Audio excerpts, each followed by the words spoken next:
first dates, for me, are a work in progress. It's the anxiety, the pressure of first dates, the questions. Will she like me? Does she really look like her profile picture?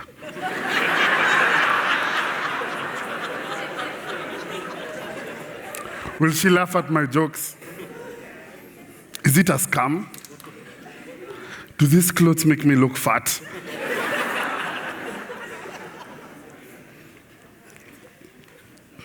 I really don't like first dates. But allow me to tell you about a few. Is that okay? So, to give it context, we go back to when I was a 6-year-old, and about this time I realized there was something wrong with my name. No, not the Amani one, though even that they found a way of making fun of it. There were songs, Amani ako bwana. Amani, Amani. Let's see the 80s children. Amani, Amani. Yeah. It was the second one. And the problem was, where I lived, no one else had that name. No one else. You know the way there are many Njoroges, or very many Kamaus? I couldn't find anyone. I mean, I was in Molo Primary School, P.O. Box 131 Moro. And not there, not with my cousins, not with my family. No one had that name. See, I was raised by a single mom. A loving single mother. She was a cateress, you can tell.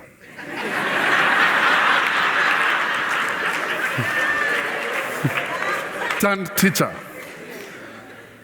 And with her, I tried to understand about my father, my biological father. Let's call him Pops. Is that okay? So, Pops. And my mom would drop hints here and there, just enough answers to keep my curiosity at bay. She was very good at deflecting it by asking me questions like, what do you want to be when you grow up? And I'd say, I want to be a pilot, like Bobby Black. Captain. I wanted to be a doctor. Sometimes, I wanted to be Museveni. Don't judge me, Museveni was very cool in the 80s. So she'd call me Captain Dr. Maranga Museveni. We had a good time as a child. And when I was 8 years old, we'd moved from Molo to Narok. She was teaching now. She got married to the man that I now call my father. We shall call him Dad. Okay? So we have Pops and we have Dad. You're tracking. Fantastic. So, Dad was a little different. He was not light-skinned like me.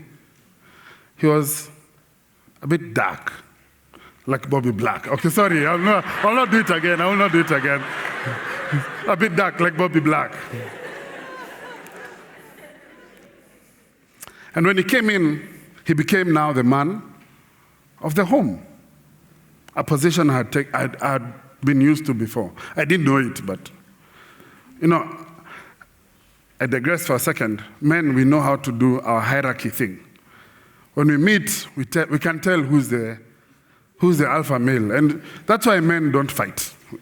Often we just work together. So the alpha male had come.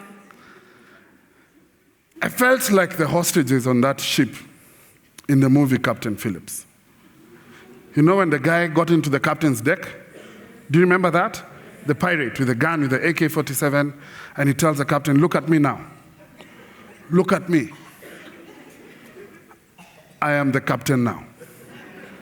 That's how I felt when Dad came. And so, as I went on to high school, and now we were moving to Nairobi, I made it my life's mission to find Pops. I was going to find Pops. And I spent my entire high school years trying to find this man, Pops. Now, in those days, our version of Facebook, LinkedIn, IG, Google even. It was an actual book. It was fat like this. It had no faces. They called it a directory. And anyone who had a phone number or anyone who had a post office address was listed on the phone directory. And so I looked, it was listed in alphabetical order. So I looked for Maranga, and I found them. This is the first time, okay, not really, but I saw so many Marangas. I didn't know there were that many. I had figured out that there were a bit more because every so often I'd meet people from the Banana Republic. The guys who speak in minor keys. The guys for those people. And when I said my name, they would greet me with enthusiasm, Wakire, and I'd give them blank stares. Translated in the even more heavenly language. I didn't understand what they were saying. By the time I was done with high school, I had narrowed down through hints. There was a conspiracy of silence in my life. So we didn't really talk about pops. But sometimes we'd hear little hints. Believe it or not, sometimes we were in the same vicinity, and I didn't know.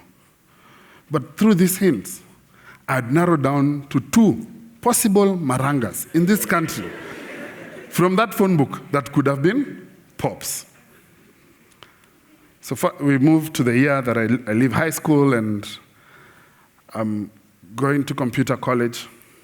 Dad has gotten a job that now is taking him away from us, so he starts traveling a bit, and it's just me and my mom back at home and my younger brothers, and I'm now trying to reestablish,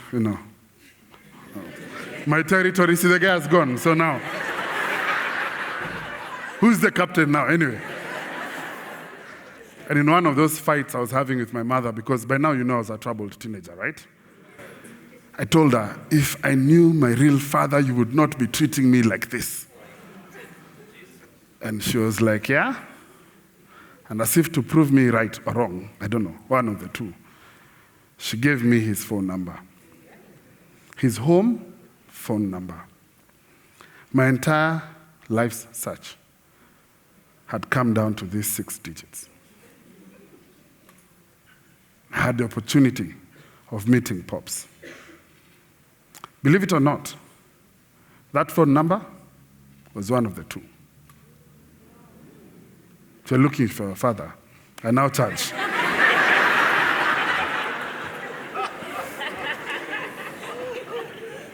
Now, we didn't have a phone at home. Well, at least not in the house. But right around the corner, there was a phone booth. And it was mine. It's true, it was mine. That's a number I gave chicks to call me when when I needed to set up fast dates. And I'd tell them that I had access to the phone only between, like 4 to 7 p.m. At that time, you'd find me just chilling by the phone booth. You'd have to ask for permission to use it because, I was waiting for a call. So that would have been the obvious choice for me to use to make this call to Pops. But the way my account was set up, as an 18-year-old, high school leaver, I knew that the coins that were needed for that phone booth might not be enough. I didn't know how long this conversation was going to be. You had Chris. What was supposed to be a small conversation, small talk, became a 4-hour conversation. This could have been me. So instead, I went to a phone bureau. I'm sorry, millennials, I don't have the time to explain what a phone bureau is.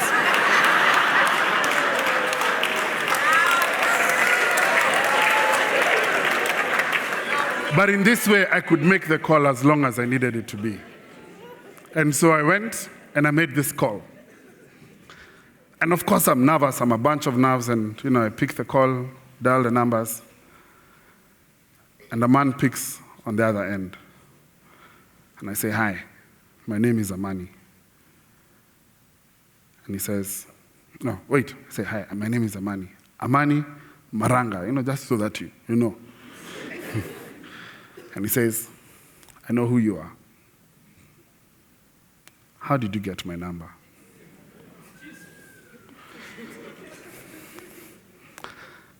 Nilikuwa Facebook, anyway. So I tell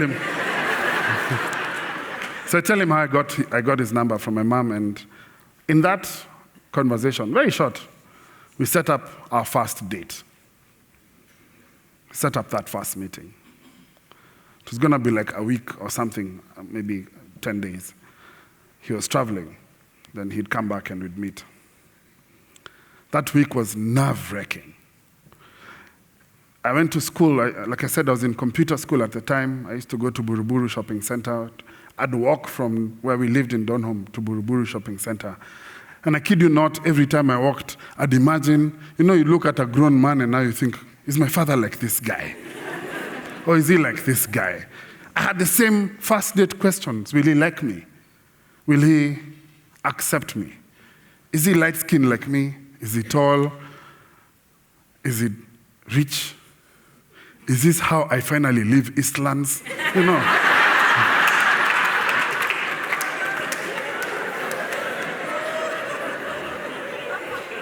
It was a torturous week. And then D-Day came. And that he had said he'd come to Buruburu Shopping Center, where my school was, my computer school. And so he comes, or rather, the day comes, and I leave school early, 12:30, or to meet at 1, find a spot in the shopping center, a strategic spot, where you can see everyone coming in, but also if someone was looking for a long-lost son, they would see me,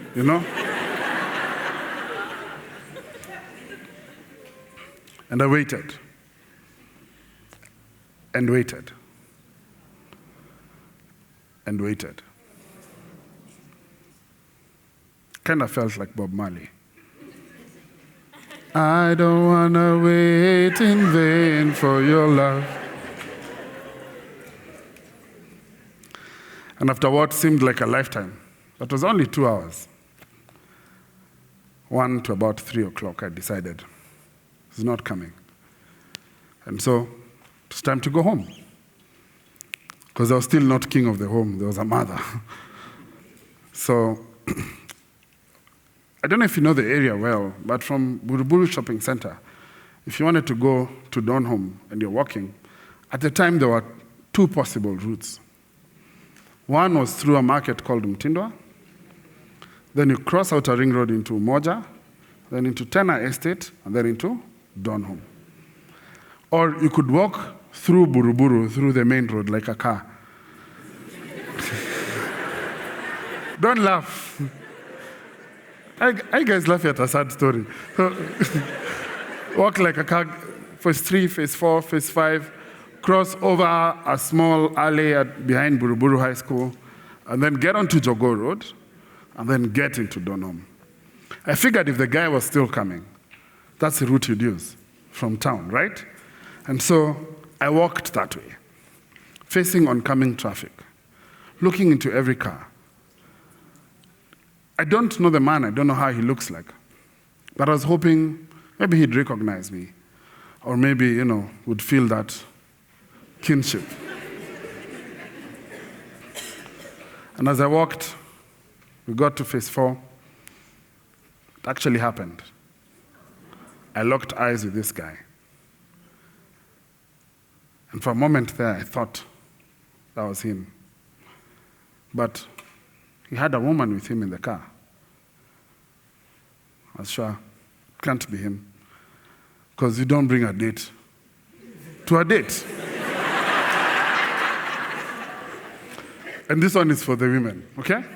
You don't bring a date to.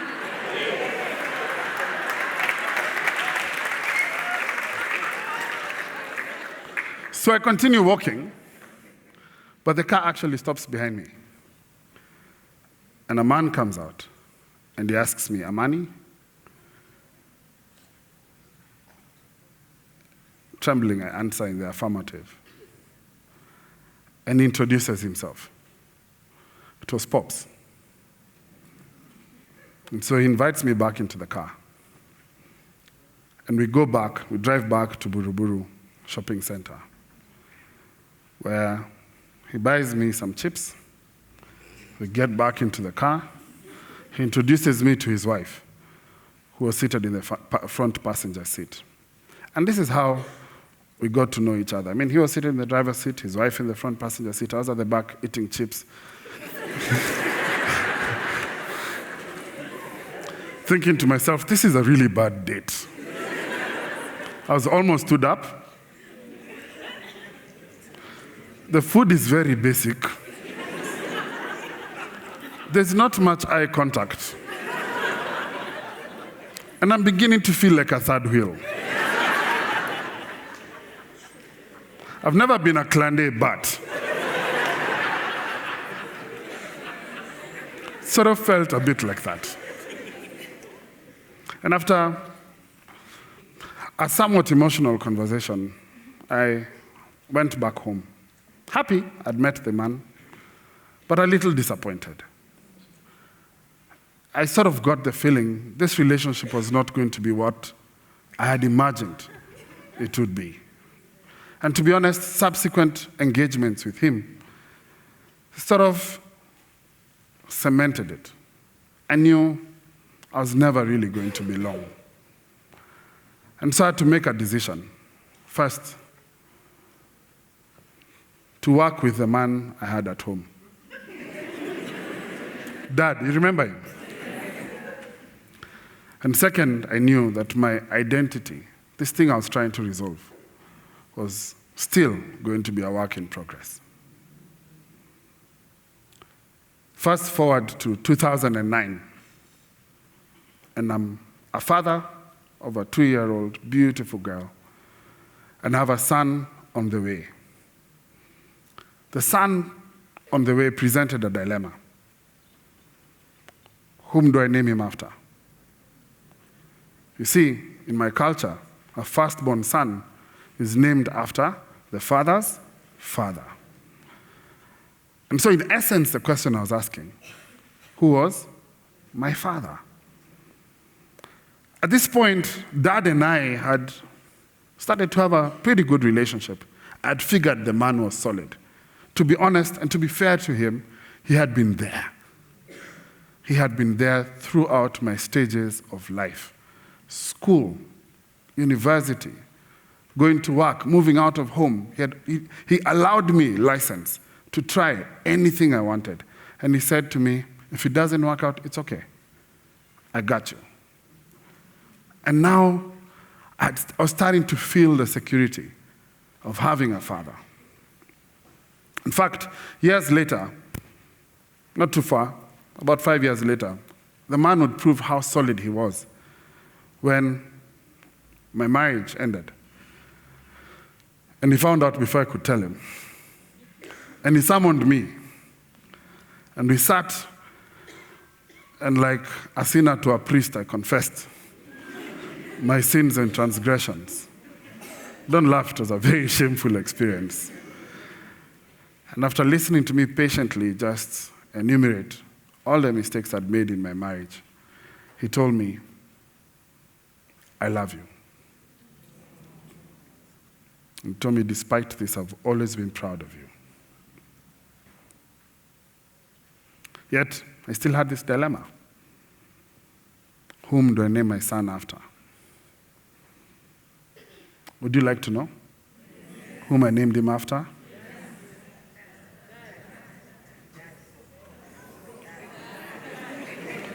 All for Pops? Anyway. I named him after Dad.